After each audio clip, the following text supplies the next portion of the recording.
On a sphere's edge. It is the 24th century. Fleet police officer Alexandra Novastra is set the task of determining if the legends about a powerful device that is supposed to guide humanity and civilization are merely myth or based on some reality. Much to her surprise, she learns the legends are based in truth. It is only then she learns the device is addictive. I don't like this. Habituates scare me. Hell, you've already gotten me hooked. Alexandra rose and paced the floor. She had a nagging feeling that suggested another long stare at the sphere would relieve the nagging feeling. Zeal began to laugh. His laugh was deep, bright, and heartwarming. He laughed, stopped, and looked Novastra over, and then laughed again. What? You need my help to avoid the fleet? How can you avoid what you are?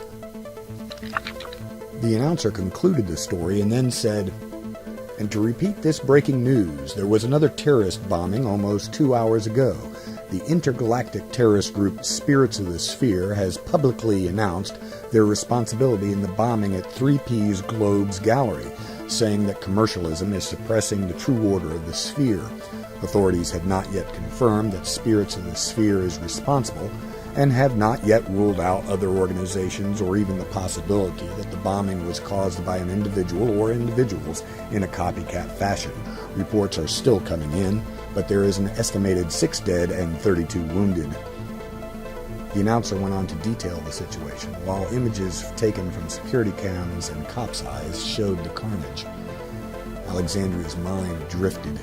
In a briefcase beside her sat the Sphere of Legends, the very sphere that cultists like Spirits of the Sphere paid homage to. Their worship was as she imagined in her recent dream, yet it was exactly what she did not want for the galaxy. She wrestled with herself. Must violence always precede order?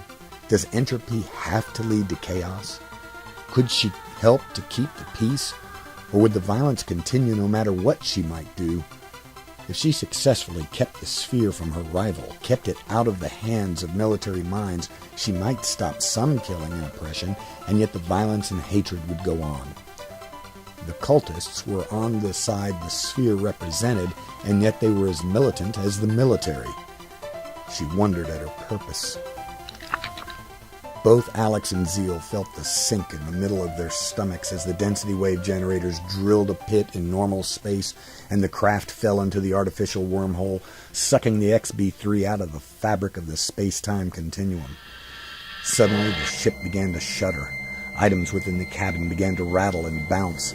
Then came an almost deafening howl, a horrific screech resonating from the exterior skin of the ship into the cabin, like a gigantic fingernail being slowly scraped along a galactic-sized blackboard.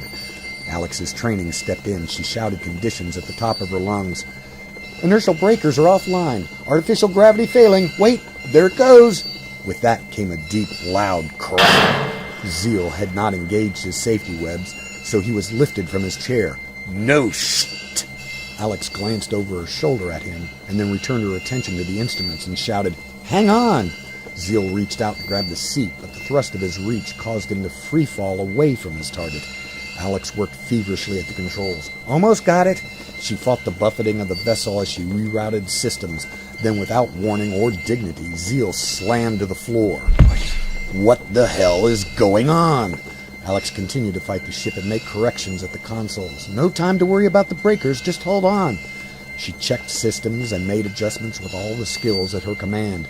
Zeal struggled down the aisle to the rear of the ship, bouncing from wall to wall, and shouted, Just get out of hyperspace! Can't! Trust me, where are you going? Hug the floor! Evac suits. Ignorant coward? Better coward than dead.